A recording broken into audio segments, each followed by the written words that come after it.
Os cristãos têm que obedecer às leis da terra? Romanos 13, 1-7 diz: Obedeçam às autoridades todos vocês, pois nenhuma autoridade existe sem a permissão de Deus, e as que existem foram colocadas nos seus lugares por Ele. Assim, quem se revolta contra as autoridades está se revoltando contra o que Deus ordenou, e os que agem desse modo serão condenados. Somente os que fazem o mal devem ter medo dos governantes, e não os que fazem o bem. Se você não quiser ter medo das autoridades, então faça o que é bom, e elas o elogiarão. Porque as autoridades estão a serviço de Deus para o bem de você. Mas se você faz o mal, então tenha medo, pois as autoridades de fato têm poder para castigar. Elas estão a serviço de Deus e trazem o castigo dele sobre os que fazem o mal. É por isso que você deve obedecer às autoridades, não somente por causa do castigo de Deus, mas também porque a sua consciência manda que você faça isso. É por isso também que vocês pagam impostos, pois quando as autoridades cumprem os seus deveres, elas estão a serviço de Deus. Portanto, paguem ao governo o que é devido,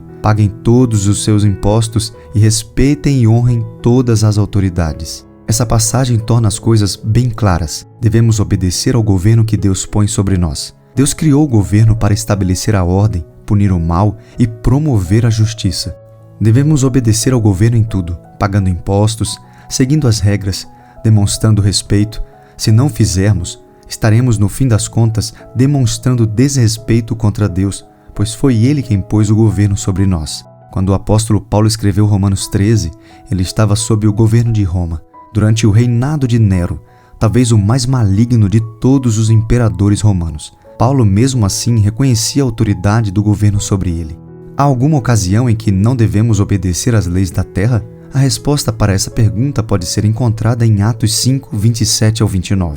Depois puseram os apóstolos em frente do conselho, e o grande sacerdote disse: Nós ordenamos que vocês não ensinassem nada a respeito daquele homem. E o que foi que vocês fizeram? Espalharam esse ensinamento por toda a cidade de Jerusalém e ainda querem nos culpar pela morte dele. Então Pedro e os outros apóstolos responderam: Nós devemos obedecer a Deus e não às pessoas. Podemos ver claramente que, enquanto as leis da terra não se chocam com as leis de Deus, devemos obedecê-las. Quando a lei da terra contradiz o mandamento de Deus, devemos violá-la e escolher obedecer à lei de Deus. Mas mesmo neste caso, devemos aceitar a autoridade do governo sobre nós. Isto é demonstrado pelo fato de Pedro e João não terem protestado por terem sido açoitados, e sim terem se alegrado ao sofrer por obedecer a Deus.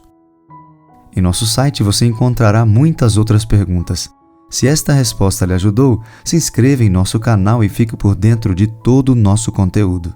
Deus abençoe a sua vida e até o próximo vídeo.